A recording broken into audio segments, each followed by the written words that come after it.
Hello and welcome back to Link to the Cast, your weekly dose of video games and nerd culture ephemera, available everywhere. Puddings are sold? I think I was about to say Pud Godcasts. Pud Godcasts. Pud Godcasts. That was the honey talk and I'm of your host, 2023. Pud Godcasts. Okay. This is Link to the Cast, your weekly dose of video games and nerd culture ephemera, available everywhere good podcasts are sold. I'm your party host, Dave Ryan. I'm joined by the full complement this week, a rarity in 2023. First, he's a platforming prodigy. He is the cat father, Mark Robinson. Mark, you've had an interesting week. I am two Cat Daddy Robinson now. Yeah, they do call you that down the They do docks. indeed. Yes. Double cat daddy. So But Black Dynamite, two Cat Daddy Robinson sells drugs in the community. Two Cat Daddy Robinson is absolutely in that Council of Pimp scene. So we got wedged in between Chocolate Giddy Up and Captain Kangaroo Pimp. the platforming prodigy, the handsome conduit. Now the two Cat Daddy Robinson. They're flowing. So basically. When our first cat, to pull back the reels, our first cat was very, very sick last year, as some of you might be aware. Very much like on the brink of death. And one of the promises that we made to her is that if she did get better, we would get a second cat. And as you know, our first cat, she did make it through. She is fully recovered now. So we finally got around to getting our second cat. So we went to the shelter on Wednesday, and we've brought home this kind of weird. It is a cat, but I think it was brought up with foxes or something, because it doesn't walk like a cat. It doesn't behave exactly like a cat. It's got this really beautiful kind of black and ginger tail. It has the biggest fishbowl eyes you've ever seen on a cat. And it's also currently terrified of us, as cats tend to be when they're brought into a new home. So it's been a challenging couple of days, but this isn't going to be a quick, short journey of having her fully acclimatized into the house and with our first cat. So I will keep, the two Cat Daddy Robinson will keep you updated over the next couple of weeks on how events unfold. Cool. Joining us as well, Mr. Chelsea, no cat daddy, Jack Lazell. How are you, buddy? Yeah, no Cat Daddy, just, I don't know. It sounds sad, doesn't it? No cat can sew you down. No cat is good enough. Is that the way you see it? I don't know. No Cat Daddy just sounds like the last person you would speak to in a speed dating event. Like we said, two Cat Daddy is definitely in the Council of Pimps. No Cat Daddy is a blues musician from the 30s where he had to sell his cats for insulin. just has blind, I've got two teeth in my head. I'm on a railroad track. Just hopping car to car, going back between North and South Carolina. Do you know what? I'll still take No Cat Daddy over Ernest Miller. Cat Daddy. No Cat Daddy got no cats. Don't talk to me. I've had enough discussions about Ernest the Cat Miller this week with our final host. He's undetermined amount of Cat Daddy, Garrett Kidney. How are you? I've never even seen a cat. Or a daddy, for that matter. That's true. Whoa. That's my gimmick as well. Don't take that one from me. Yeah, that famous Garrett Kidney slogan, cats are a work.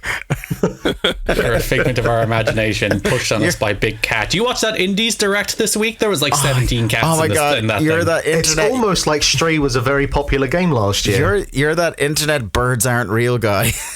That's why he hated Stray so much in Game of the Year last year. Go back and listen, everyone. Garrett tried to emulate Stray first in every category. Yeah. Okay. They always just make it a unicorn while we're at it. Yeah, Can't believe my agenda's been exposed. Anti-cat agenda. You know what I realized, Dave? I realized this on Days of Thunder, which is in podcast feeds now. Me and Dave can go Hit wrestling podcast, Days of Thunder. That's the first time he's ever plugged Days of Thunder because he's on the show. No, it's not. It's the first time in a long time, though. I realize whenever you ask me how I am, I don't actually answer the question. No. I go straight into some kind of bit. Yeah. Do you know how you are, Garrett? That's a deeper emotional question, which probably requires extensive therapy. For all three of you guys, this is the perfect time for it. I should just change my intro to please now do a monologue. Yeah. Just tee up for talking for a minute or two. Do you know who always won't let you get away with it, though? And it's Two Cat Daddy Robinson, right? Because I will answer him with, how are you? Yeah, no, exactly. I have shared a hotel room with Garrett, all right? I feel like we are on a deeper emotional connection. Two Cat Daddy, we've all shared a hotel room with you. I think, actually, Jack, we've ever shared a hotel room together? I mean, we've shared many things, Mark. We don't. We've shared a bed together, so I guess. And we have shared a bed together. That is also true. All right. Yeah. After which I had to go to hospital. That is also true. First time that's happened. And I will not be elaborating. Old Two Cat Daddy. Wait, Wembley's going to be interesting, isn't it? Just no Cat Daddy, just sitting on the side, just really sad about it all. But Garrett, how are you? I don't know. I was better until we went off on cat tangents. I was like buzzing and peppy, and now we're talking about cats, and I've been dragged down to earth. Are you somebody? Did you grow up? Well, obviously not with cats because they're fictional. But did you grow up with animals around the home? Are you an animal person, or are you just we had no pets, and I once won a goldfish in like a science fair thing in school, and it died after. That's why he hates them. I figured it out, everyone. That was his Joker moment right there. The goldfish died after 15 days. So ripped. Oh my god, the exact amount of days. That's how traumatic it was. Yeah, I counted because it had like a big black spot on it when I got it. It's like, that doesn't look healthy. And then it died, and I'm like, well, poor fish. One fish farewell. Daddy. It's like one fish daddy. No, one fish daddy. But it's dead now, Jack. That's insensitive. Was that shit hitting the bottom of the toilet bowl? See, my bit went a different way. I was like, oh, Garrett going, oh, this black spot. I'm not looking too good for this fish. As he's holding a magnifying glass through the tank. Well, no, maybe it was on one side, so he tried to even it out and make one on the other side, and then I'm not a Toy Story character, Dave. Yeah, this is true. Much as I may look like one. Which one? That's Toy Story 1. That's for us to know and you to find out, listener. Let's move to what we've been watching this week. Jack's just been staring at a blank wall all week, so we'll go to. Or have you been watching something? No, I just realised I've heard absolutely nothing in the show schedule. Okay, well, this is a blind box. Jack, what have you been watching? Nobody even gave me the opportunity to put anything in there. Yeah, it's not like we were sitting on here for half a fucking hour before we hit record or anything. Talking about wrestling, and I'm just sat here like, no Cat Daddy blues. It's just come back to me. I'll figure it out. It's just God, he's rattled. Part of me just actually wants to sit in this for a moment and say no, answer now, but we'll go to Mark.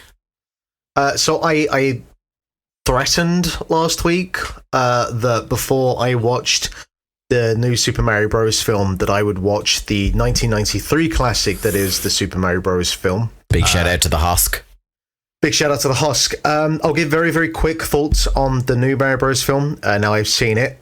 Basically, I agree with everything that you three gentlemen have said over the last 2 weeks. That thing moves at a pace, which does mean that there are certain scenes you'd like it if they'd had a couple of minutes here or there to sort of flesh out either like motivations or characters or whatever. Is this the rare reverse Robinson? You wish it was longer?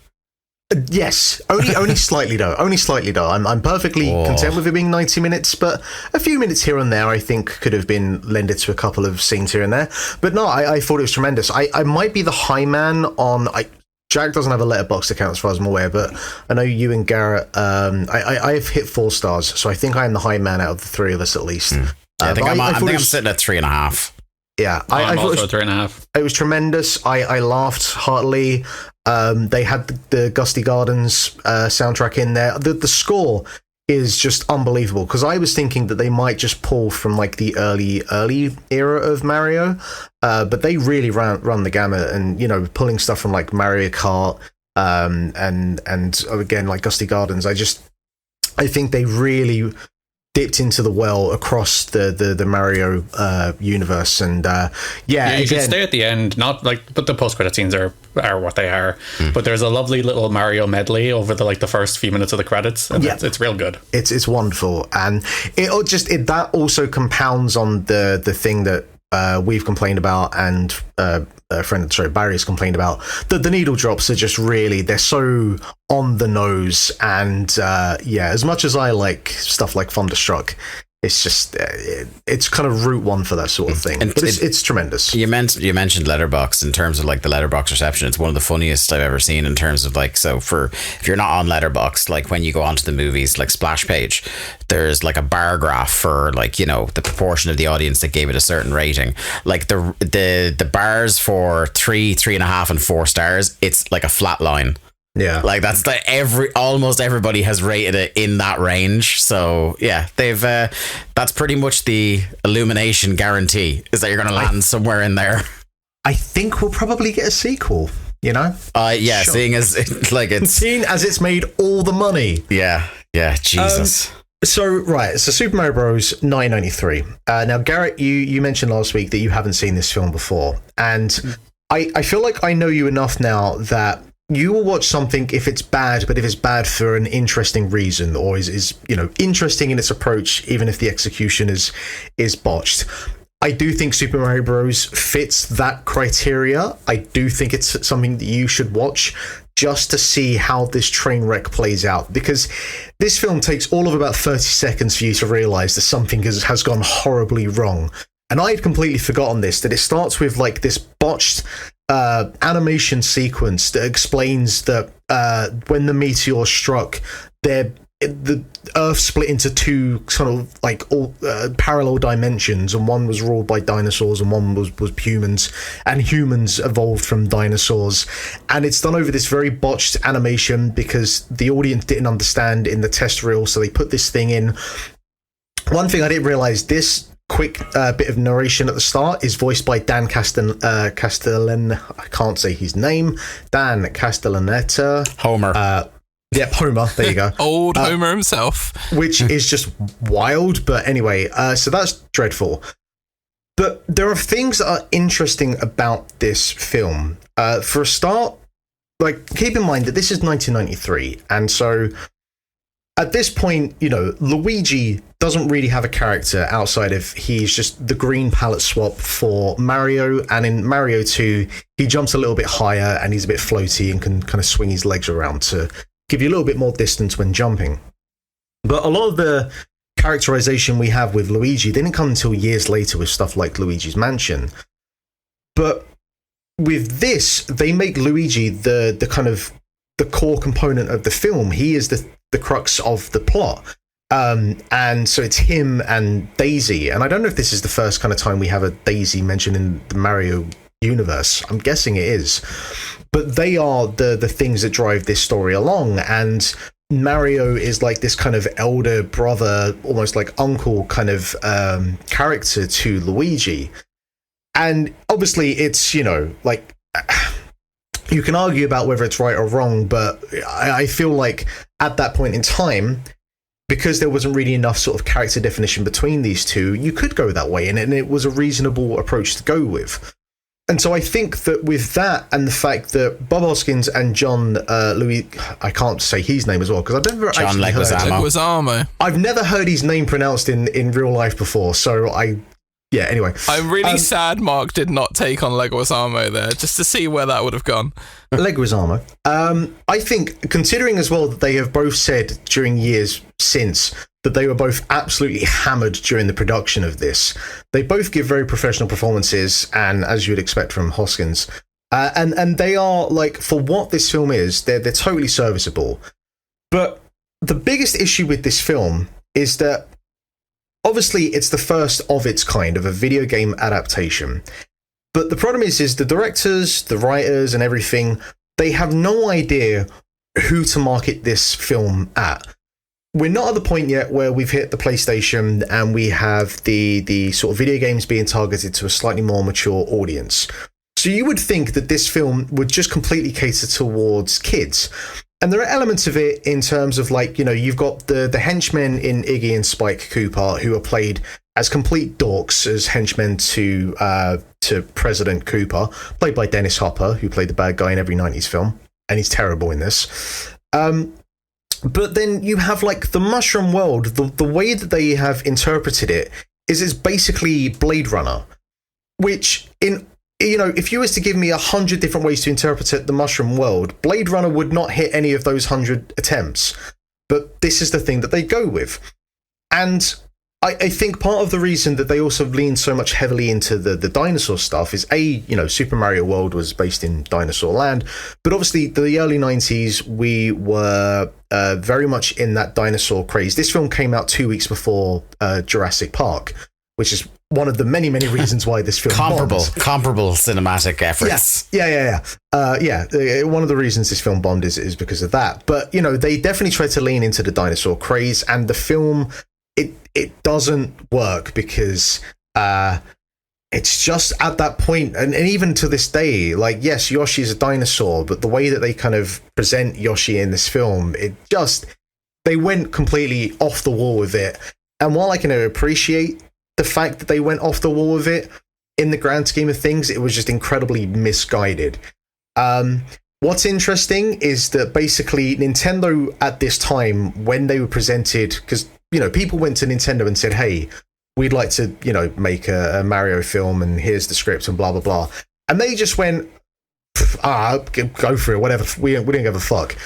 Nintendo at that time were just basically like, look, Mario can stand on its own regardless of what happens. We don't care. Like, Mario's a powerhouse, we're fine.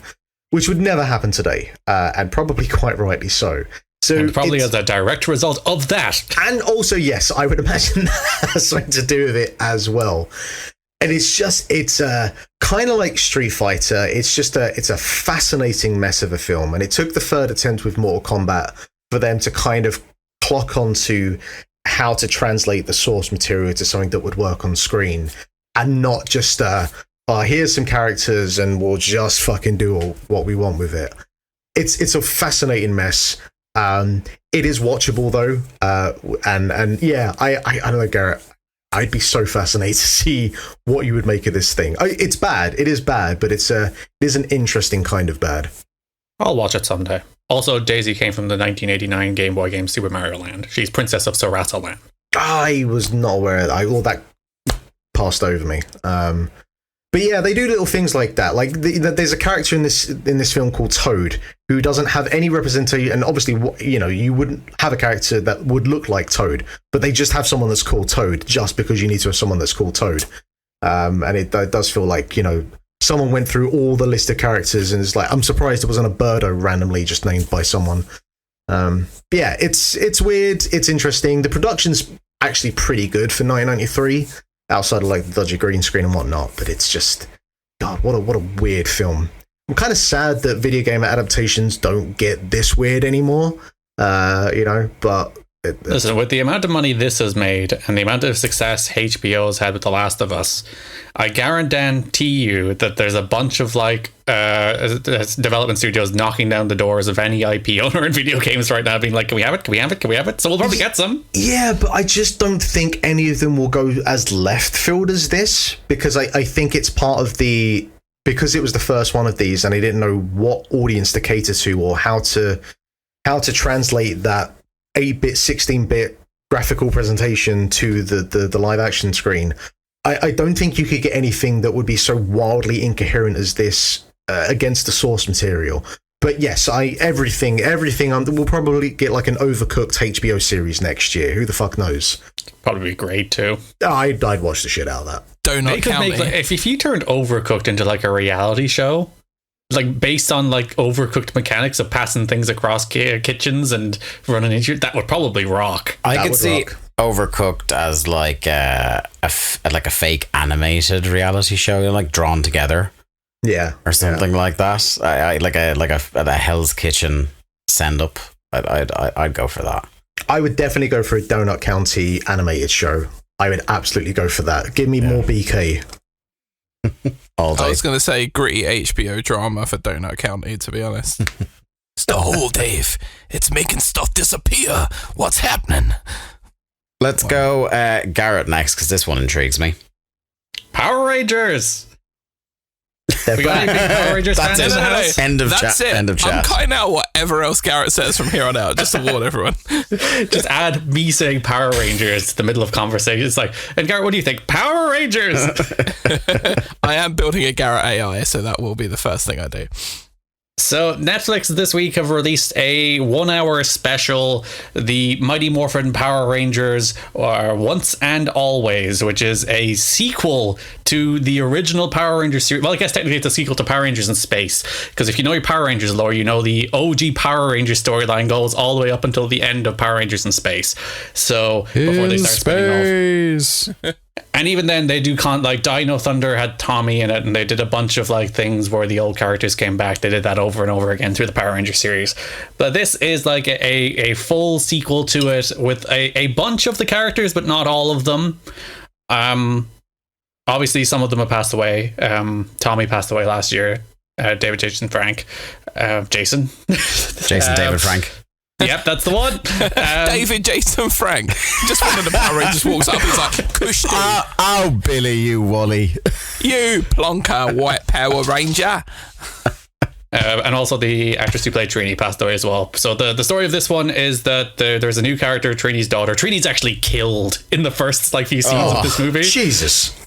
So the spirit of Rita Repulsa possesses Alpha. Tremendous so far. And it turns herself into Robot Rita. Oh. Hell yeah. Yeah, I'm on board. I'm sold already. And in the first scene of the movie, she throws like a giant light orb at Trini and explodes her to death. She kills her immediately at the start of this movie. It's great. Okay, I am going from wasn't remotely interested to I might be watching this directly after this show now. Garrett said so many words in there, like repulsor and treaty and explodes to death, and even I am in now. Yeah, so like this is terrible. It's really bad, but it's really bad in the way that like it's a sequel to Power Rangers. It is super cheesy. Yeah. Everyone delivers their lines very straightforwardly and seriously, but in a way that is almost funny. And then you get the Robot Rita. After 10,000 years, she's free again, and she's trying to conquer Earth. So her evil plan this time is to turn the Power Rangers into action figures and use their power to create a time travel portal. Imprisoned originally in a space bin? Space dumpster, yes. Yeah. Good stuff. The thought of this movie is her wanting to go back to the space dumpster so she can have two Ritas and destroy the world. Best nerd correction I've ever heard on this show. It wasn't a space bin, it was a space dumpster. Well, actually, Dave, that's why they were wrong with Dragon Ball Z and Garlic Jr. They should have put him to the space bin. Space bin. That should have been the end to every Dragon Ball Z arc, right? In the fucking space bin is like the phantom zone of anime. Can I have a Garlic Jr. with extra fries, please?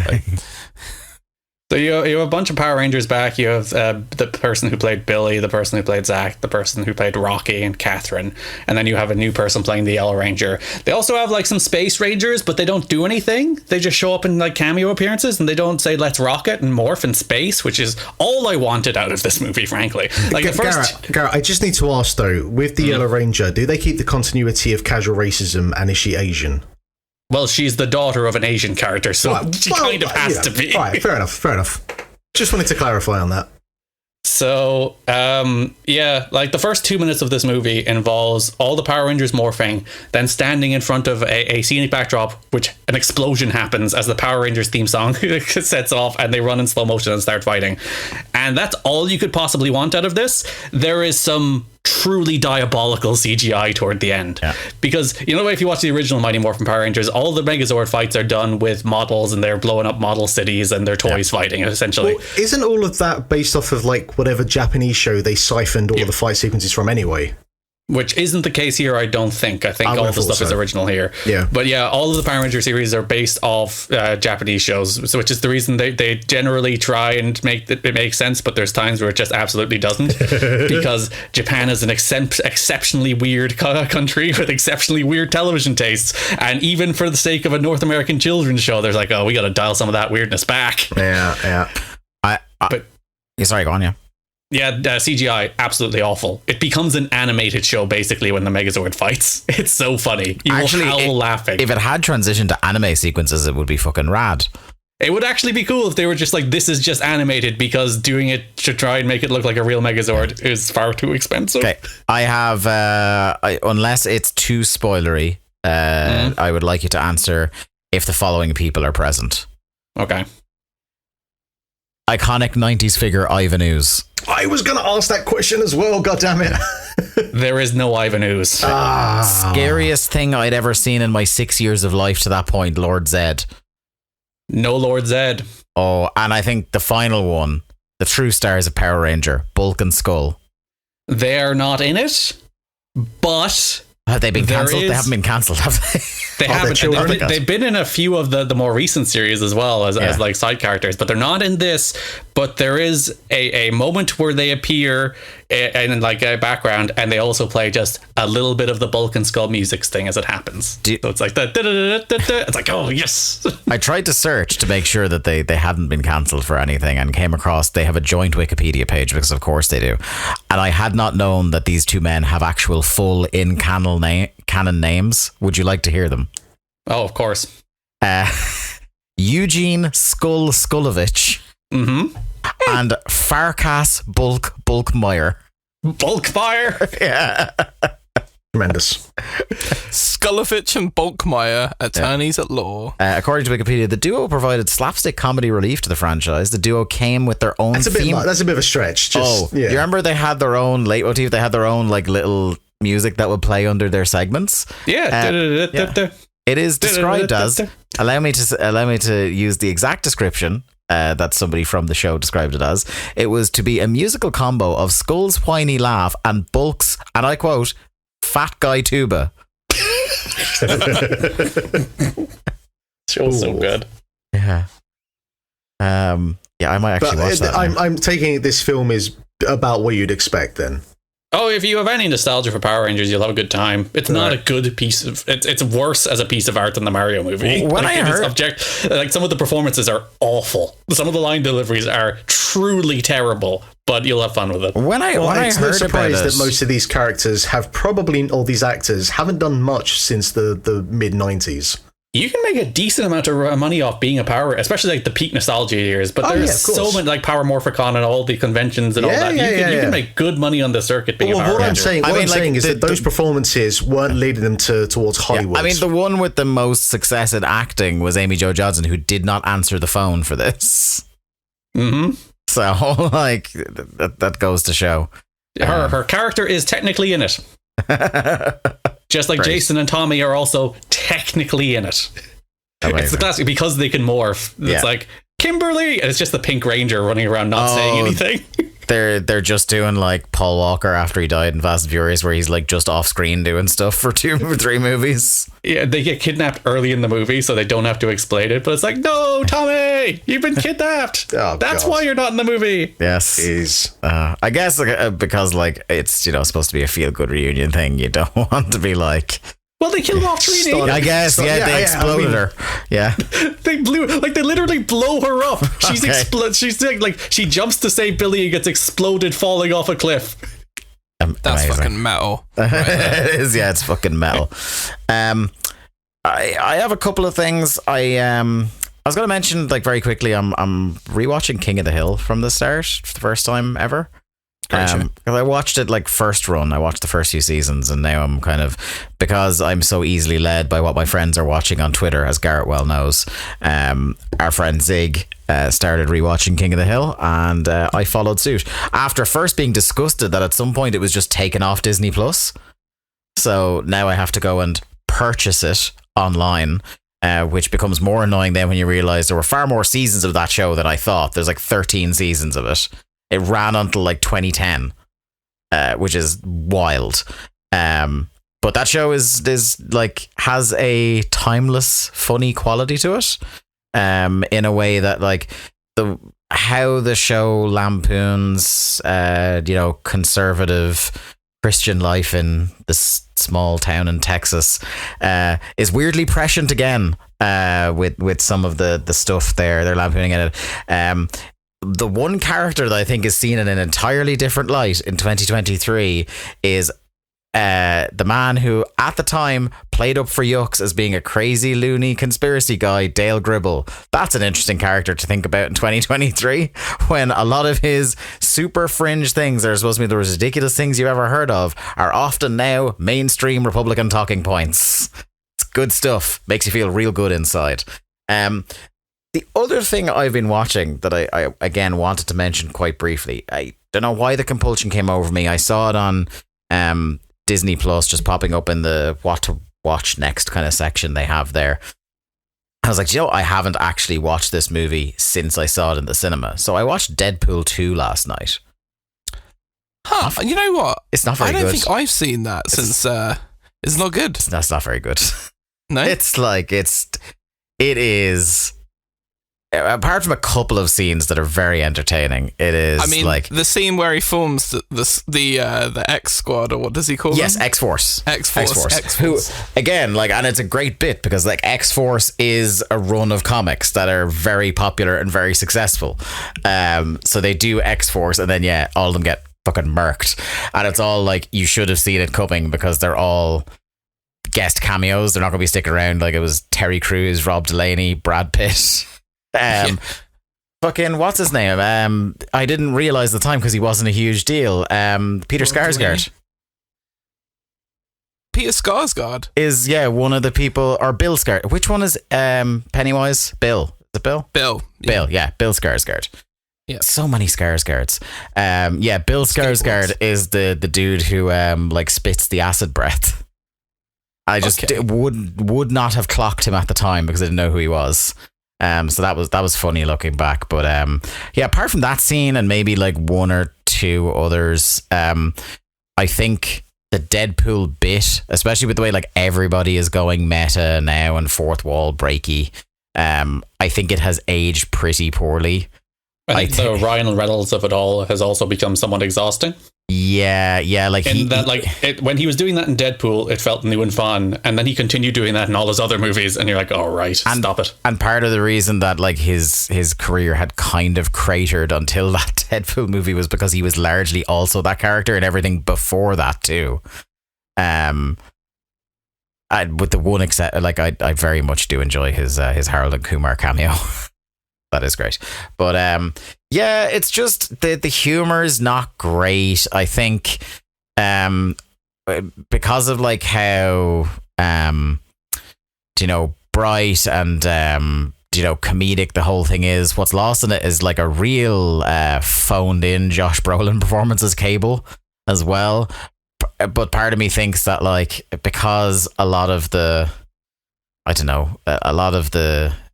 greatness of the comics in particular run in the 90s of X-Men is dramatically overstated for some of those new characters. Maybe that's appropriate, but it's very much this guy was getting his Thanos money already, and that was where he was going to put in a little bit extra effort. But this one where he's actually appearing in live action is not the one for him. I just felt weird coming out of it. I didn't really like it, and I feel kind of like you said, Garrett, it was Deadpool 1 was novel and we all really enjoyed it. And I think we were still probably coasting on a wave of him, which we enjoyed the first one. That as a disposable watch in the cinema job, it's perfectly fine, but it's not one that you would pick up again. And it kind of makes me afraid to pick up Deadpool 1 again and watch it because I have not watched that in several years now. Whether it would have the same kind of damaging effect or the fact that it was the first one, I'm still kind of this was fun.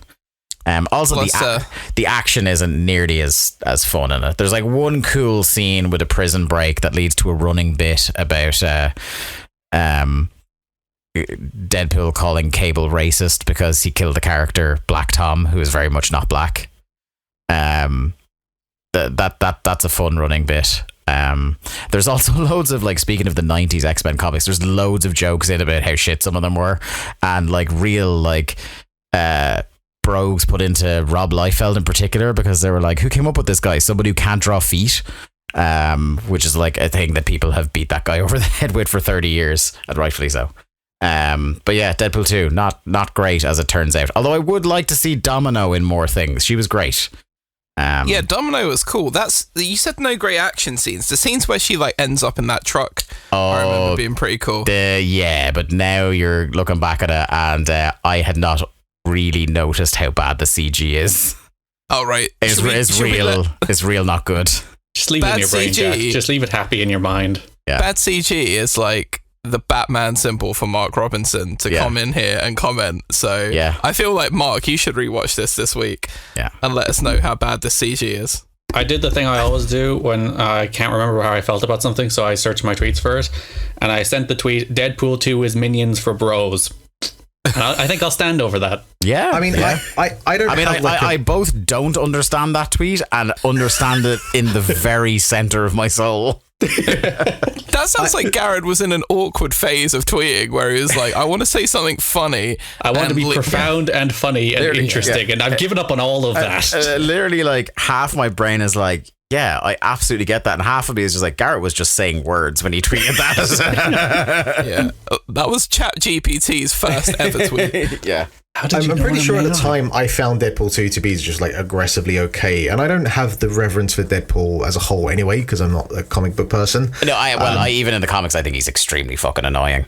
Yeah, so I'm pretty sure if I was to watch it again, I'd be like, whatever. I do think that game is a bit underrated. I think that game is good. That game would have walked Ham Sandwich because the combat isn't that great in it. Like it's fairly derivative of a lot of hack and slash games. But I think it's probably got better writing than the movies in terms of like how much they play with what that character is. I wonder though, because when that game came out, there wasn't a lot of stuff doing that. Would you watch it or play it now and just think, this is kind of they ported it. I still have it on my library because they ported it to PS4. Well, there's your next week assignment, Dave. Yeah, I guess so. Yeah.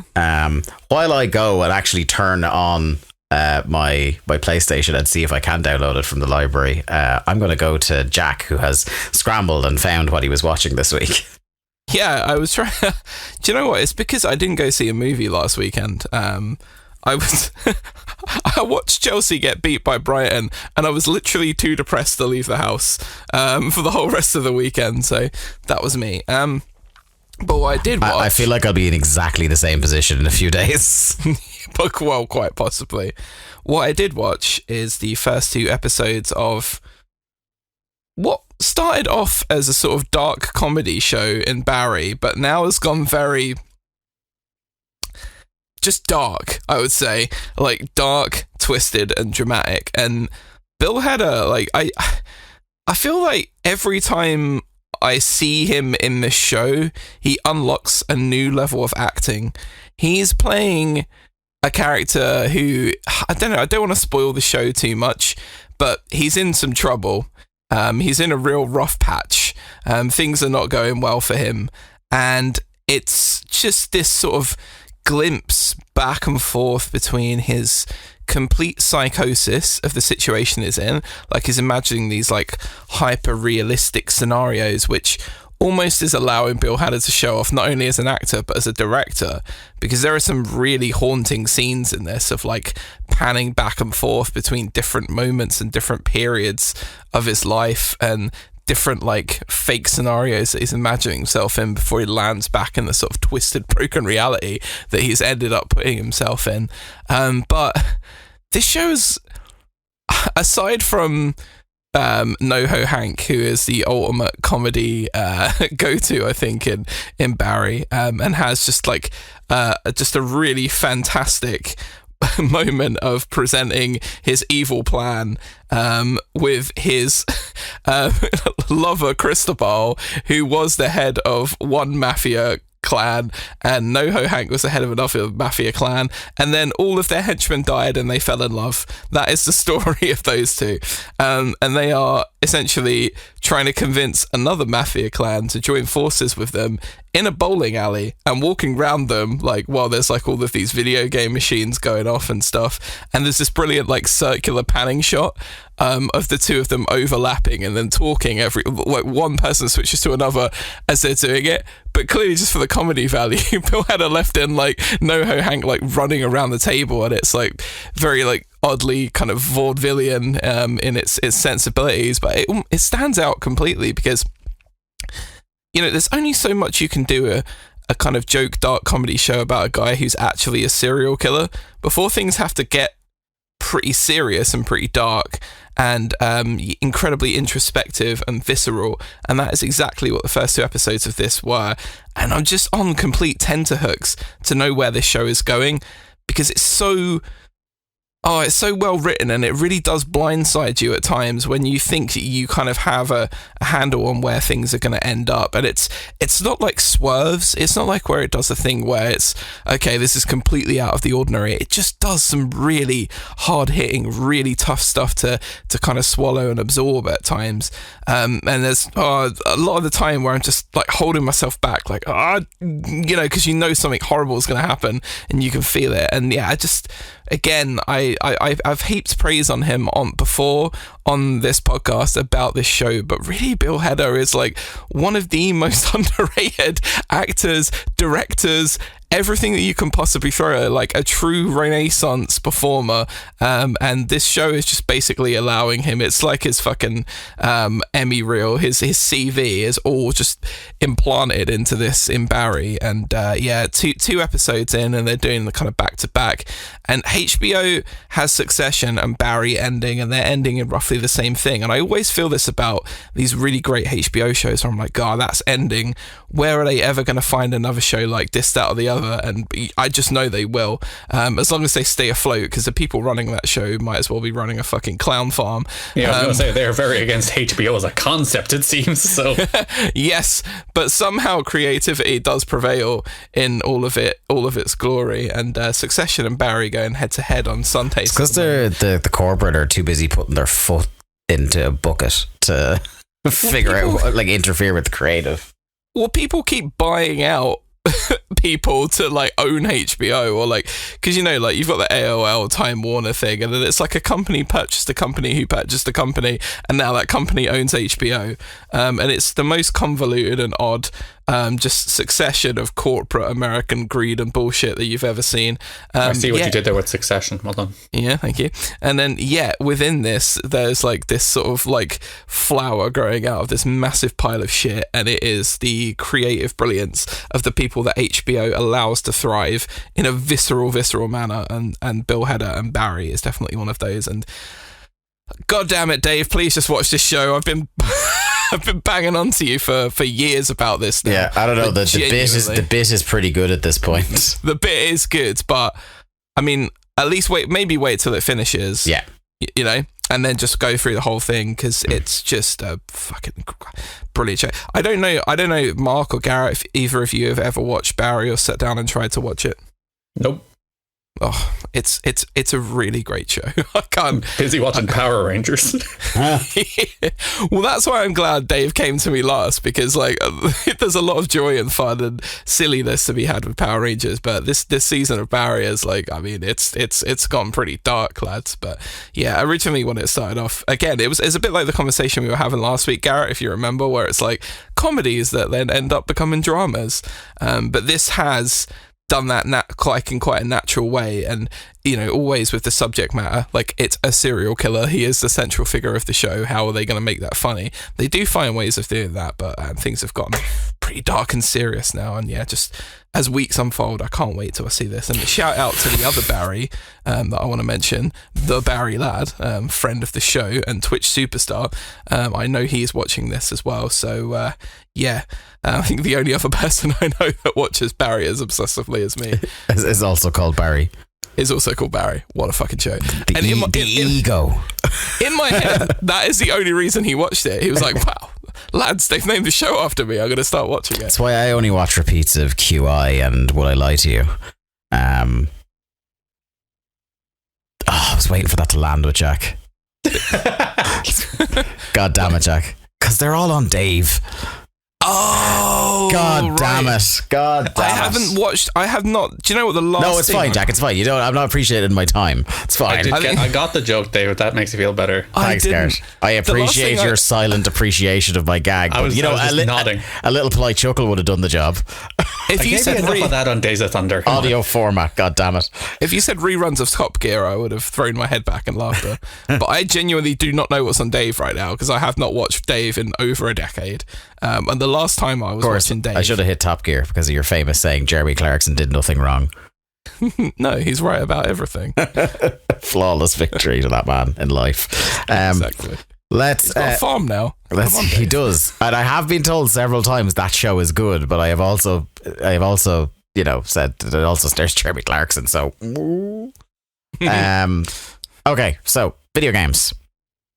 Real quick one on this. Firstly, Mark, how have we let it go this long and haven't discussed with each other or on this program that Advance Wars Reboot Camp came out today? Well, I'm kind of like I've been looking at my backlog of games that has grown over the last few months, because there hasn't been like a lot of big AAA titles, but there's a lot of like small low-key titles that I'm interested to get to. But the problem is anyone playing 2023 games, by the way? I've played like 3, maybe. No games have come out this year. No one's talking about this year's games. Well, that's only going to be for a couple of weeks longer. Thanks to Nintendo. There's some serious bangers coming out, my friend. Yeah, I really want to play that new Jedi game as well. That looks really cool. That last one was great, and it's still in Game Pass. So, Dave, are you going to tell us that you are playing the new Advance Wars? I literally got about half an hour in. I played through the tutorial missions and about halfway through the first mission. I love that game. I don't know if I'm wild about the new animation style compared to the old one. It loses detail, all right, doesn't it? Like, I appreciate what they're doing, and it's very clean and tidy, and there's nothing wrong with what they're doing. No. It's just when you look at it compared to the Game Boy version, it's like there's a ton of detail that was in the Game Boy version that's not in this. I also think it does itself a disservice by having like a full-on animated intro, and I'm like, if the game was that, this would be fucking incredible. Yeah, even when the like 2D sprites come up for the characters talking, it's like, oh, they look so good. All of those look great. If that was what the game looked like, maybe if they do make a sequel, that's what it'll look like. Or maybe because like it's way forward making this, not Nintendo, so maybe it's not, and it's Advanced Wars, so of course it doesn't have the biggest budget in the world, so it might be a concession of the, but like it looks, it's not terrible looking. It just doesn't have the same character of the original. Yeah, it doesn't pop. Yeah, I like it. I like so far, again, it's Advance Wars behind it all, so like I'm gonna like it. But the one thing I do like so far, I like the menus, but I like that it's got basically it will ask you, have you played Advance Wars before or not at the start, and that will basically cut out the majority of the intricate detail of the tutorials. They'll run you through the basics and then let you off doing the campaign. But you don't have to go through absolutely everything in exhaustive detail, just the basics. So you can also jump straight into Advance Wars 2 if you like. They're like, don't do it. Spoilers, but you can if you want. Yeah. Is there anything mechanically that is added to it at all? Again, half an hour. I don't know. All right, fair enough. It has a fast forward button. I assume the first didn't have that. I don't think the first one did now. And that's one thing that, because this is the problem with the original Advance Wars, a game that I do very much enjoy playing, but have never finished, because there are points where you are in a particular round that's going for a good hour or so, and it's like, I'd like to speed this thing along.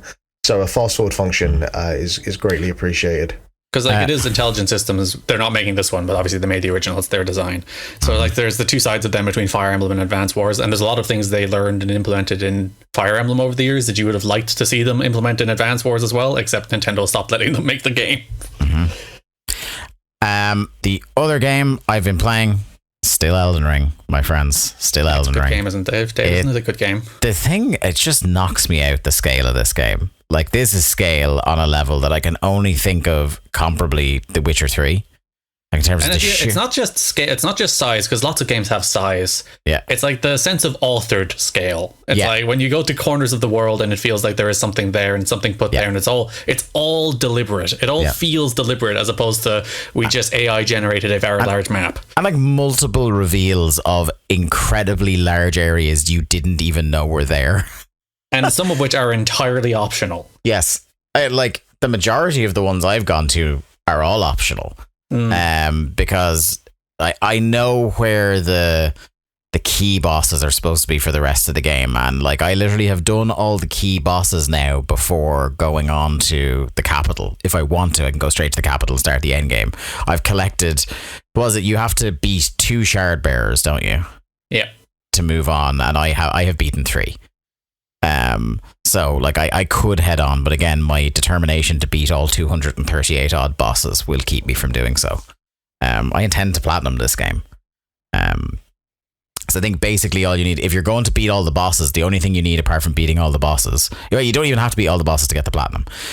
We beat all the trophy bosses, which I will do in the process of trying to beat all the bosses, and then all you need is like the 8 or 9 legendary armaments and all the legendary summons, of which there are about as many, maybe a few more. So like you can, like, if you're committing to beat all those trophy bosses, it's not much more effort because like you beat most of the trophy bosses and it will get you in the direction of where most of those armaments are. But yeah, I think I'd beaten Radahn last time I was on here. I can't remember, but I've beaten Star Scourge Radahn anyway, and that is like I fairly like rinsed through him. I think it took 3 goes, but like I was saying this to you, Garrett, in the chat, that like it's peerless in terms of, and I had seen it before and we talked about it in Moment of the Year, but like actually physically playing through it and beating it, like it's an unbelievable, like it's a goosebump inducing sequence. Like from the moment you arrive in the central plaza in Redmane Castle and the crier is giving the speech about the Radahn festival beginning, and then you talk to him, you get the cutscene about how the scarlet rot has rotted his brain and he's just like this violent husk eating the flesh of friend and enemy alike. And then you go down in your big lift and you see all the sand dunes ahead of you. You get teleported, and immediately this cunt is shooting giant gravity magic arrows at you. It's just an unbelievable fight. It's that I think that's the thing. Like, not only the scale of the map, as we already talked about, but I think like the grandeur of all the significant boss battles in this game, whether mandatory or optional bosses, is unbelievable. I've never seen a game, and I'm sure this is typical of the Soulsborne games in general, but like there is nothing like the spectacle of a proper boss battle in those games. Like even moving on to like my most recent trophy boss was Astel, Natural Born of the Void, who again, like you say, Garrett, a completely missable boss in one of nearly half a dozen massive subterranean cities or temples, or you have to really go. You're not going to happen upon Astel in this game, at least this version of him. There is a late game version of him that's also optional, but I don't know if he's easier to find. So yeah, that's incredible. I'm in the deep root depths now, which is another, like, that's the other thing, Garrett, I don't think we've talked about enough on this, is that all the different biomes, all the different environments, all the different areas of the map feel like completely different games. Yeah, even like the starting area versus Caelid. Like the first time you go to Caelid, it's like where it's all rotting, it's all like pink and red and falling apart. It's just like, oh, this game is so cool. They've made, because it's not just sand area, ice area, fire area, even though there are like sand area, ice areas and fire areas, but there's just a deeper layer of character to all of it. Yeah, like I'm in deep root depths, which is just this like massive underground network of like tree roots that you're able to like get on torrent and move across the tree roots as bridges. That's how big these trees are. And in there finding things like an entire ruined village / monastery kind of thing. I found a cave that I just followed one of the branches all the way up, and there was a cave full of an unnecessary amount of ants. There are these gigantic ant enemies, and they are pricks. And it follows the rule of this game that, like, outside of the bosses, there's almost no enemy that individually you can't combat unless you've gone really far out of like where you're supposed to be. The field bosses are a different story, and the boss bosses are a different story. But like individual enemies, you should be. But even the mildest of enemy, if a number of them start to swarm you, you're fucked. Like, even if they are fairly low level, just the degree to which they will, especially if they're pretty aggressive, like the degree to which they get hits off and stagger you, and you're fucked. And the ants are right up there. Like, if there is any more than 2 ants around, you're done. You're like, and I'm like in level 80 something, and I was done from like, you drop down off a ledge where you think there's no ants, and whenever it's a cave that there might be ants in, always look at the ceiling, my friends. Always look at the ceiling, because they drop down once you get to the part where you can't go back and run out the door. And I think I counted 10 ants all come at you at once, and each of these are like the size of like a large sedan car.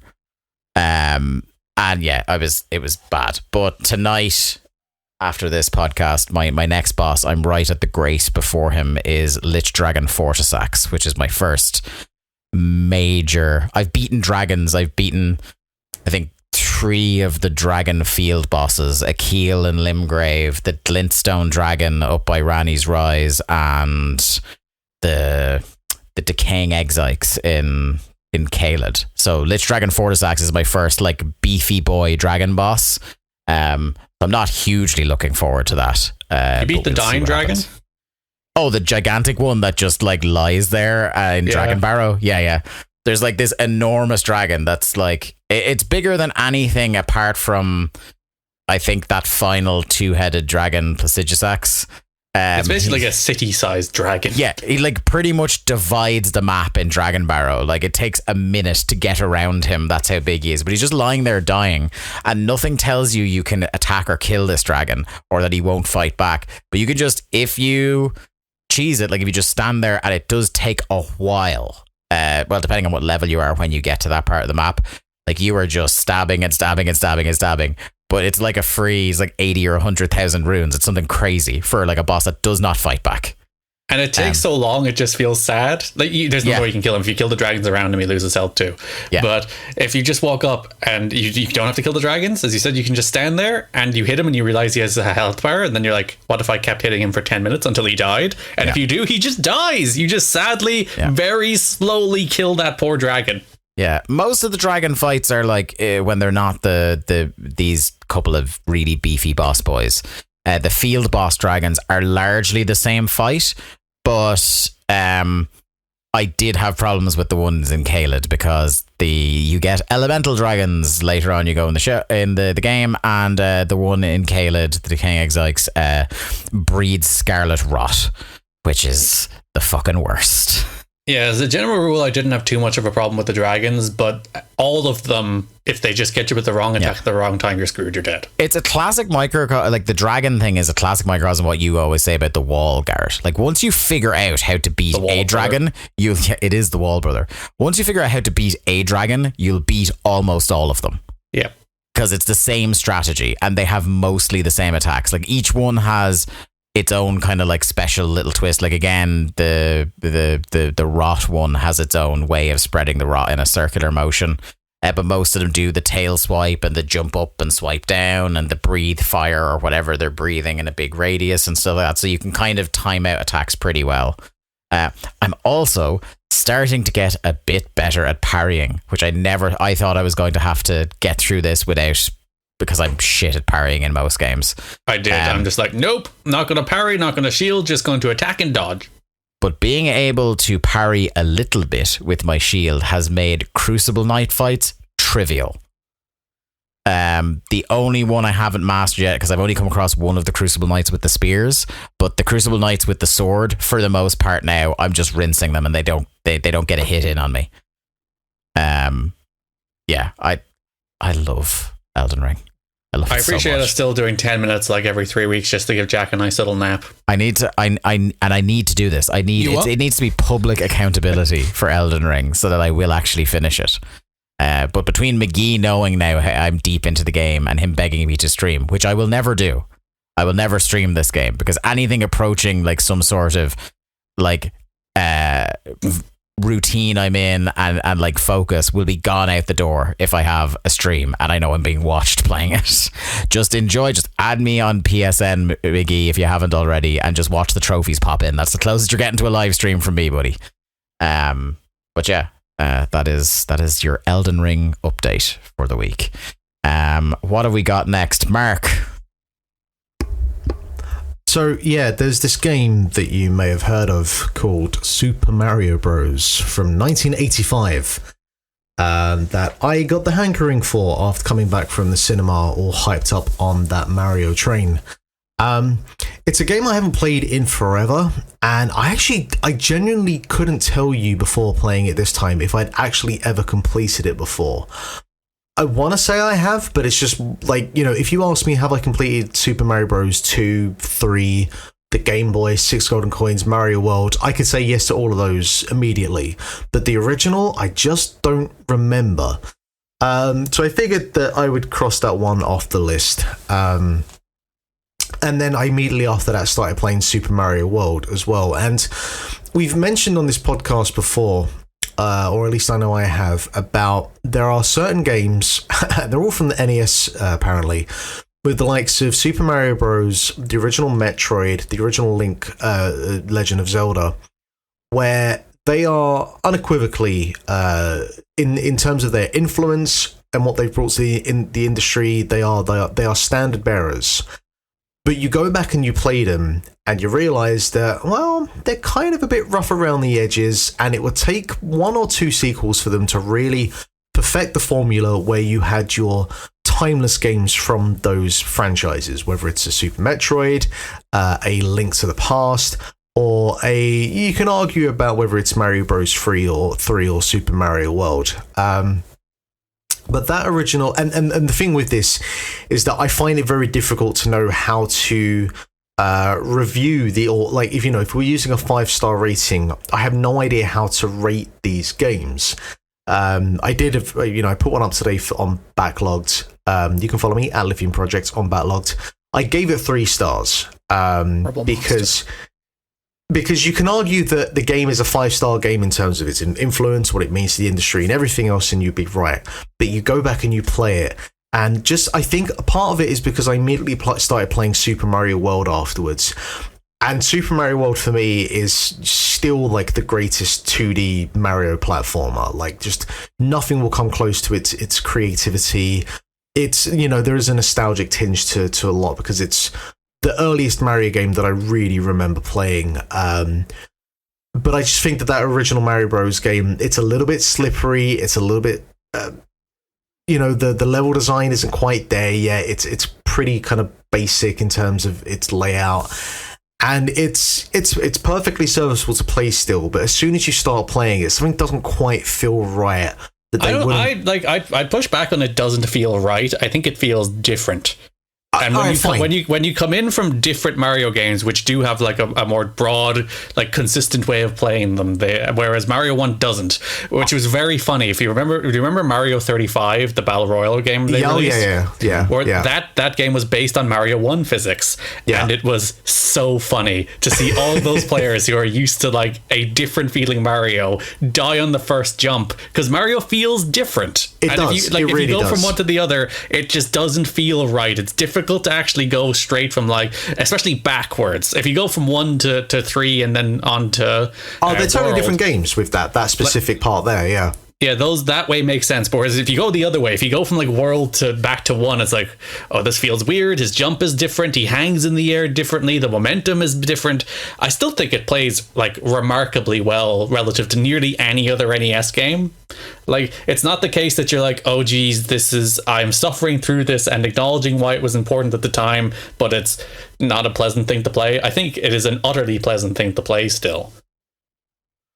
It's totally serviceable, and it's serviceable. I do think it is just that. I think, and again, maybe part of it is because I came from that, went straight to Super Mario World, and I just feel like it's like playing the original Metroid and then playing Super Metroid. But I think there's a bigger gap between original Metroid. Like, original Metroid is not unplayable. That's inarguable. That's absolutely a completely valid point. But I still think that there is enough of a gap between original Mario Bros. And Super Mario World, and even like Mario Bros. 3, if you want to use that as the starting point. I think there's enough of a distance between the two of those where it's like, this is like, in terms of concept and what this brings to the industry, absolutely, it's the thing we start with, and you can never take that away from the original Mario Bros. But Mario Bros. 3 is like, if you want the starting point in terms of where this is like just a 9 out of 10, 10 out of 10 solid platforming game, that's kind of where you start from. And then Mario Bros. 2 is this sort of weird thing in the middle that's like, it's not really a Mario Bros. Game, but it's still, it's great, but it's like, it's not really a Mario Bros. Game. It's still fun though, whatever. I don't know, Were you playing the Lost Levels during the week too? I've not played the Lost Levels. I've only actually ever played a little bit of the Lost Levels on the Super Mario All-Stars pack for the SNES. That's the only time I've ever played that. I probably actually will go and play that because, on the Steam Deck and Emu Deck. any of that stuff is available. So I should probably go and play that. Because that one is kind of bad, because it's like, what if we have Mario Bros, but with considerably meaner and unfair level design? And I would imagine, because I wonder actually, because I know that they did the reskin for the original Mario Bros on that Mario All Stars pack, and the Lost Levels had that reskin as well. So I might look at them and see, like, mechanically how, like, different they feel, if there's any difference there at all. I haven't touched them, but I think for that and the advanced version as well, I do think they aligned in the same way they did for Mario Maker. Like, Mario Maker Mario 1 does not feel anything like Mario 1 actually feels. So I do think they aligned, like, how they feel. If only they'd done that with the Alex Kidd remake. Here we are. I do want to condemn Nintendo for turning that Mario 35 game off, by the way. That game was so much fun, and they killed it. It's not like Nintendo to switch off servers and whatnot. They just left that game up for 6 months, and then they're like, we're taking it away. This really fun game. That game was so good, and they should have made Mario World and Mario 3 versions, and I would have had the time of my life, and they just turned it off, and I've never thought about it again, because they're evil monsters. They are. Doug Bowser says, is it Doug or Gary Bowser? Which one got the Bowser is the one that works there. Right, okay. No, Doug works there. Yeah, that's Doug is the new Reggie.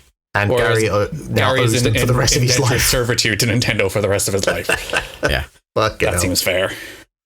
So that's me. That's me this week. Oh yeah. It's a Mario time. Wahoo! I played Odyssey, and my instinctive go back to playing a Mario game after seeing the Mario movie. I assume that holds up quite well, being so recent. Yeah, it's a pretty good game. Yeah, I've heard. Some said Game of the Year at the time. Like me. Yes, indeed. So it doesn't look like anybody's got anything else on the deck, unless I'm mistaken. I was going to say, I got my platinum trophy in EA Sports PGA Tour, and I'm ashamed of myself. You're a sick guy. What does a platinum trophy in that game even consist of? A lot of golf, Garrett. Oh no. A lot of golf. I've been toe dipping. I've been playing some Advance Wars. I'm playing some Final Fantasy 3. I'll talk about that when I finish it. I'm playing some Disney Soulstorm. Is that the name of the racing game? Talk about that next week when I've dipped my toe further into it and can shout about its Chocobo Racing GP-esque monetization systems. Is that a free-to-play game? It's not right now for bizarre reasons. What the hell is that? What? So it's in early access where you can pay for it, and when it gets released, it'll be free to play. Don't even try and wrap your brain. I think was it Dreamlight Valley, which is also a Game Mill game. I think that released the same way. But yeah, it's bizarre. And like you open the game and they're like, pick your character, and I'm like, I would like to play as Baloo, please. And then they're like, no, play as Mickey Mouse. So it's like, I picked Baloo. And there's like 4 different packs where you can get different characters, and there's currencies. And there's times where they boot. I said I was going to talk about it next week. Let's just bury the game for being annoying. And there's like, they boot you out of the thing because I think it has to always have an internet connection, and if it doesn't, it resets.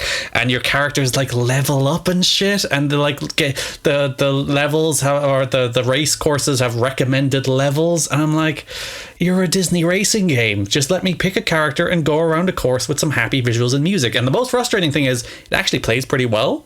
It's actually like much better than Chocobo GP, because that was the ultimate like dagger to the heart of Chocobo GP, in that it was horribly monetized and also didn't play particularly well. Whereas this plays pretty well, and the courses seem pretty well designed, and then you have all the extra nonsense on top of it that just makes it an unbearable experience to leech money out of children. Yeah. What is that on? It's on everything, I think. Okay. All right. I might keep that. I might look at that from afar, but I guess when it apparently goes free to play, if that's a thing that happens. Yeah, when it is actually free, instead of having to pay to play an early version of it, well, that they still like try and leech every cent out of you. And yeah, I've been playing more Octopath too. The game's good. Video games, eh? By the way, I was like, who's playing 2023 games? And I'm like, I'm playing Octopath Traveler, and I'm having a good time. I mean, it's a 2023 game, but it's very much the spirit of not 2023. Yeah, and me playing an EA Sports golf game makes me feel like it's 15 years ago again. So hey, Hi-Fi Rush came out this year. That was good. It's like a completion of your arc on the podcast, Jack, where like your first appearance was putting Rory McIlroy's golf 6 feet under, and now you've returned to claim a platinum. Hang on. Is this the way you guys are telling me I'm off the podcast? Yeah. This is Jack's final appearance. He's completed his task. Said everything there is to say. I'm sorry, you're out of opinions. His goal on the podcast was to bring golf games back, and he has. So now his job here is done. But I've got so much to give. Moving on to the news, and I'll tell you who won't be giving much because they are hoovering up IP. It's Atari. They acquired the rights to over 100 different games, including Hardball and everyone's favourite, Bubsy.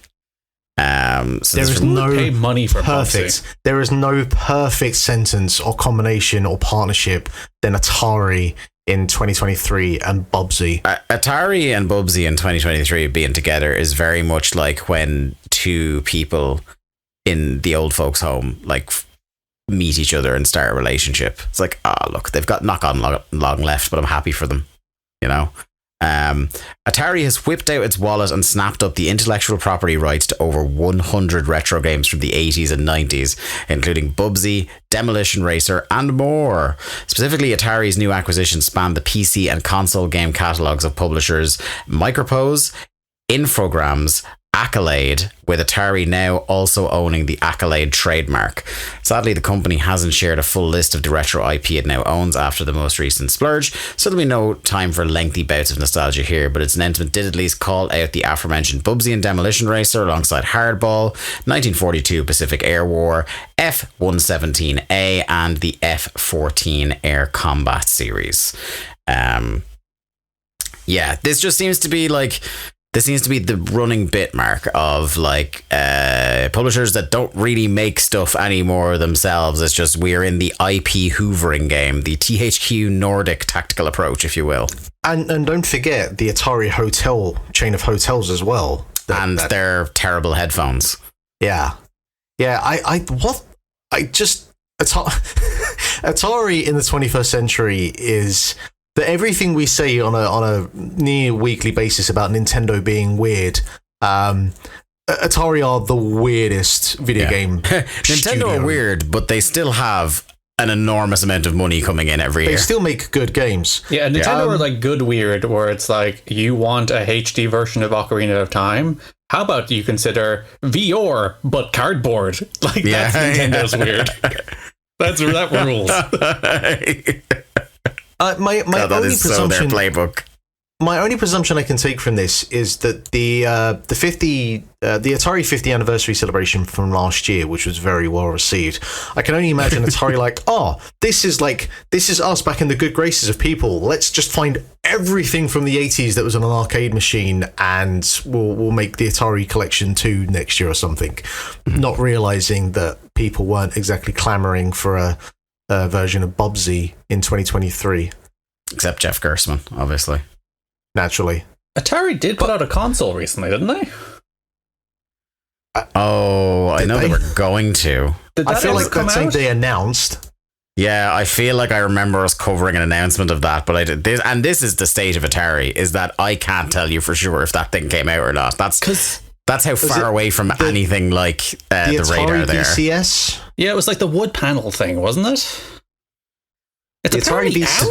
Did they make a 70s station wagon? Is that what you're telling me? Yeah. By the way, one of the publishers you just listed was Infogrames, which published a late 90s RPG called Silver, which was PC and Dreamcast. One that is like, everyone has the game they played when they were young that no one on Earth ever played. That's mine. So Atari, bring back Silver. You can buy it on GOG. You can play it right now. But remake Silver for the PC and Dreamcast, Atari. This is what you should have done with all the money you spent on all these intellectual properties. You have a locked-in vote for Game of the Year if you do so, from the ultimate Game of the Year tactician. It's like, I don't really have a lot more to say on it, only it's just like... Not that like I have any great graw for any of these games. Like Bubsy is the one I know the best. Like, don't care for Bubsy whatsoever. But there is that like soulless capital element to just seeing people hoover up IP, and like we're getting closer to that reality where like all of popular culture is owned by 4 companies. Well, Sega bought Rovio this week. Yeah, Sega bought Rovio. Obviously, they heard me talking about Angry Birds a couple of weeks ago and went, right, gotta get on that before that. What the fuck did I call myself at the start of the show? Two Cat Daddy Robinson? Two Cat Daddy. That Atari console has been out for 2 years. TCD. Yeah, I was just looking at the Wikipedia for it. So sales related to hardware fell from 2.4 million in 2021 to around 212,000 in 2022. So Wait, they sold 2.4 million of those? in terms of dollars. So okay. Because I was like, that's actually fucking pretty good. And they were each $100,000. Moving on. Actually, just the last thing here that I've just seen. So there was a bunch of criticism about it, but who was this? Video Games Chronicle. Tom's guide stated that Atari VCS may not be as good as a next-gen console, but buying one is a lot easier than working out where to buy a PS5. So, it's fair. Take that for what it's worth. It's available. It has that going for it. Oh, dear. Next up, we'll go to Mark and news on Hi-Fi Rush not hitting its projections. Yeah, so we mentioned Hi-Fi Rush a few minutes ago, and despite universal praise, Hi-Fi Rush has seemingly not met internal expectations set by Microsoft. A new report claims the action title from Tango Gameworks failed to make the money it needed, though Microsoft has since suggested otherwise. Jeff Grubb of GameSpot sister site Giant Bomb discussed Hi-Fi Rush on his Game Mess Decides podcast. In quotations, based on what I've heard, it just straight up didn't make the money it needed to make, he said. I mean, it got good reviews, the buzz was good, so where do you put the blame for something like that? Is it the price? Was it the shadow drop? Could it have sold more? Is it Game Pass? I mean, I think it's probably a combination of all of those things. We all have sung the praise of Hi-Fi Rush on this podcast, but the simple fact is that, yeah, it's on Game Pass, so, there's no reason to go and buy another copy of it unless you're Garrett, but, outside of that, why would any of us buy another copy of it? But what's the ceiling for Hi-Fi Rush, though? Like, Hi-Fi Rush is a cool game, but doesn't have, broad mass appeal, does it? Well, I think if it had at least a little bit more of a marketing campaign and it wasn't on Game Pass, I think it would have sold pretty well. I think it has a visual appeal to it and a stellar soundtrack. I think if this game wasn't on Game Pass, it would die a horrible death. Yes, really? That's exactly what I think, because no one would have played it. Because when Depends you said if it had a little bit the price range for it. You said if you had a little bit more of a marketing campaign, what marketing campaign did this game have? Oh, it didn't have any because it was shadow dropped. Yeah, that's what I'm saying. So, they spent nothing on it. So, like Garrett said, if they just put this game on a thing and they actually charged people money for it, how many people would have played it? And also their projections might have been higher because then they also have to recoup a marketing budget.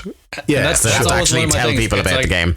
It doesn't say the game flopped or no one played the game. It didn't meet expectations. Yeah. That's a very different. That's always the Square Enix thing. It's like our game didn't meet expectations. It's like, what does that actually mean? Yeah, I feel like a lot of those companies as well. I could pretty handily do the job of setting the sales targets. Because a lot of those projections, when you hear about them after the fact, are like, these people just picked a number out of a barrel.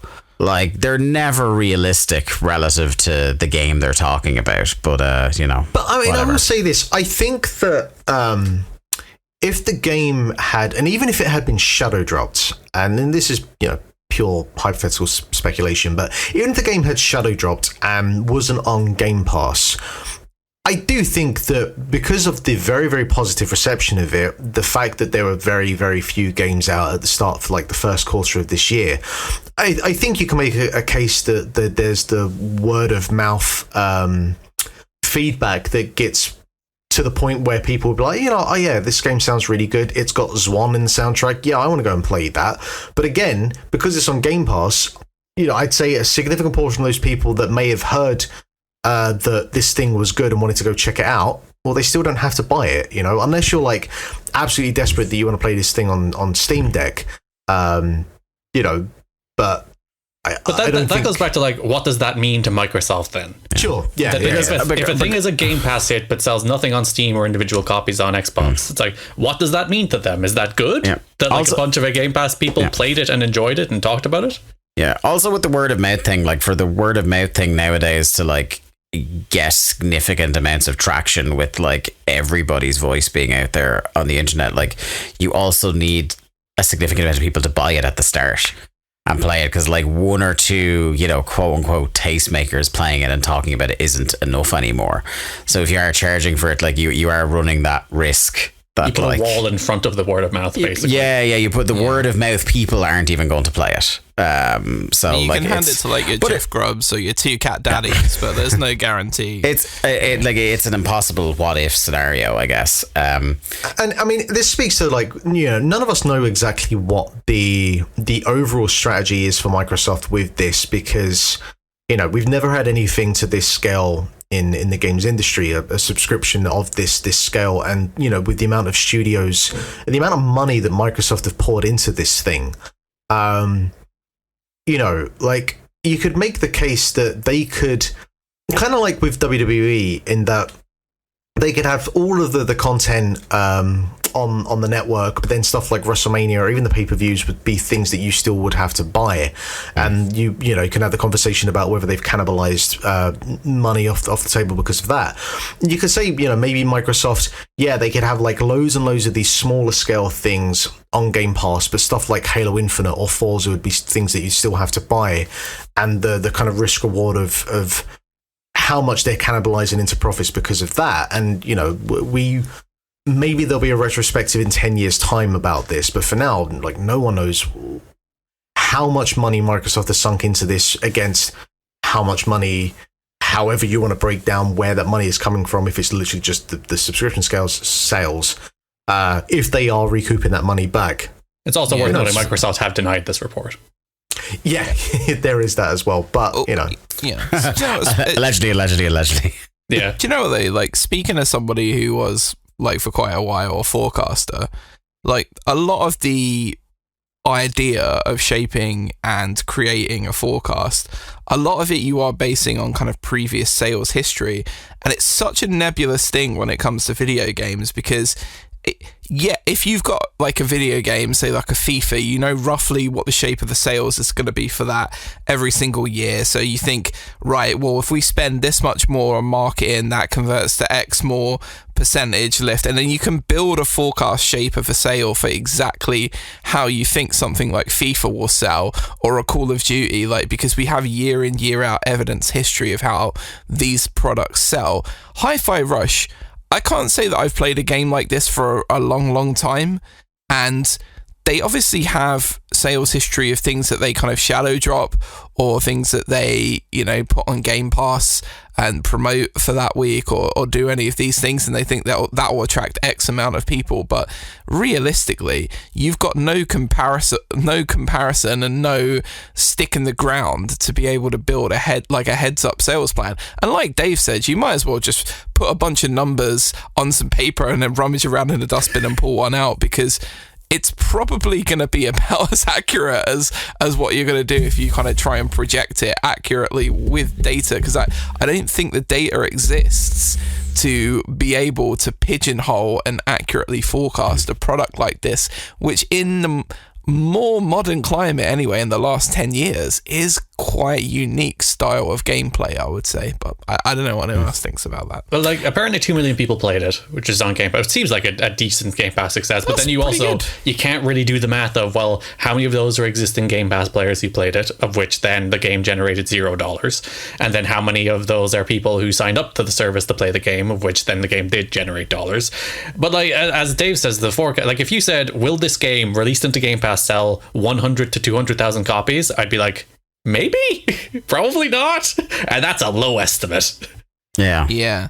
Do you know what though? Like, I guess if you really wanted to narrow it down, Garrett, the people that subscribe to Game Pass in the week before and the few weeks after, who then only kept their Game Pass subscription for like a month, who one of the games that they played in that time, or the game that they played for the longest in that time, was Hi-Fi Rush, then you might get a sense of how many people might have actually paid whatever the cost of the Game Pass subscription is in your area to play the game, and you could then potentially project an amount of money that you know is guaranteed to be taken from putting this game on there from it. But then anything beyond that, absolutely lost in a sea of a sea of blank data, like a sea of a lot of introspection and people misrepresenting what people are doing and why they play and why they pay for Xbox. So yeah, I think it's very, very difficult to fish out any kind of logic in the numbers here. Next up, we've a story that's related to Tetris Effect, so we've of course got to go to Jack Lazell for this. Yeah, Tetris Effect, hell of a game, based on a game that came out 30 years ago. Anyway, so dazzlingly chaotic crowd puzzler Humanity, which is being developed by a Tokyo game studio, THA, in collaboration Tetris Effect developer Enhance, will be tumbling onto PS5, PS4 and PC on the 16th of May, and it will be a day one PlayStation Plus Game Catalog Edition 2. So then we can tell how many people, get a PlayStation Plus application that month just to play the game. PlayStation Plus Game Catalog Edition is such a collection of words. Which tier is it in? Yeah, is it essential enough? Is it premium? I don't know if it's pretty extra. But anyway, Humanity, if you're unfamiliar, has been in development for a fair while, with THA first showcasing the game back in 2017 before it re-emerged 2 years ago, with Enhance attached. So it's a remastered and intriguing proposition throughout its journey, challenging players in this role of a Shiba Inu to corral huge, purposeless crowds. So essentially, imagine Lemmings, but with people, with a very much a sort of Takeshi's Castle / Banzai feel to all of the stuff that they're putting out there, like that old school kind of 90s Japanese game show feel in between all of the stuff and the marketing, because and that is a really cool approach. And I watching the trailer back and everything, I think it looks really interesting, and seeing the big streams of World War Z-esque humans as zombies cascading into different scenarios looks pretty cool. But I'd be interested to see how the puzzles actually work. What can you do with these gigantic streams of humanity, and what things can you kind of manage to invent, because it has the sort of Little Big Planet, make your own level playability in there. So I don't know, are you guys interested in playing this game? I don't know if you would re-up your PlayStation Plus subscription to do it, but it looks pretty cool, right? I know there was a limited trial a while back that I meant to do. I think it was when it was in a state of play earlier this year. I was like, ooh, there's a limited trial, and I forgot. Yeah, there was. I missed that, yeah. Yeah, it's a fabulously weird looking thing. That obviously it means that we've got a goodest boy contender here as well to think about. But it's just it harkens back to, there was some weird PS1 Japanese style puzzle games I remember playing, and this feels like one of those with this kind of block type aesthetic. Obviously, the amount of people that you can have on the screen is very much down to modern console power. But I think this. It is on PS4. I'm curious to see how the VR version of this works and how they've implemented that into this. You got to spare 500 quid, mate. No, I'm going to pass on that. Are you that curious? I'm not that curious. I'm pretty sure that Atari console has made more money than that PS4. Probably. Yeah. Speaking of things that are available, and the fact it's got a stage creator as well, it's always good to have one of those to keep the longevity of a thing like this. And obviously people make crazy batshit insane levels and stuff like Mario Maker, and I imagine there'll be the same thing here. So yeah, I'm definitely going to check this out, and it's on PC, which is nice because it means I can stream it. Rounding us off for the week, Garrett, we're here to talk about a game that has all the cool buzzwords you can fit into a game. I think there seems to be some kind of oversight, because we're talking about something being given a release date, and it's not the Xenoblade Chronicles 3 DLC, which is coming out April 25th. Hey! There is a free market to put news pieces onto the production notes every week, Garrett. So that is on you. I've watched that trailer 6 times. Two Cat Daddy has spoken. No, we're talking about Bomb Rush Cyberfunk, which is the Jet Set Radio inspired game from Team Reptile, which now has a release date August 18th, coming to Switch and Steam, with other platforms to follow. Yeah, it's the classic, remember that game you used to like? Or we're doing something like it. And I'm all for it. There should be, like, I feel like, I mentioned this a while ago, I can't remember what game it was in relation to, but we're going to get more and more of those types of things from smaller studios just doing the, hey, I fucking love this thing 20 years ago, and the tools are now available where I can make it, so I'm going to do it. And I'm all for it. I think you're talking about in relation to Signalis, and it is the same thing, absolutely. where it's just like, people are not currently making this kind of game. Yeah. Let's make this kind of game. Same with, like, you got Wargroove filling the Advanced Wars spot, and there's a bunch of stuff like that. It's just like, there is a genre people like and miss. Yeah. And now we have the tools to make that kind of genre, so let's do it.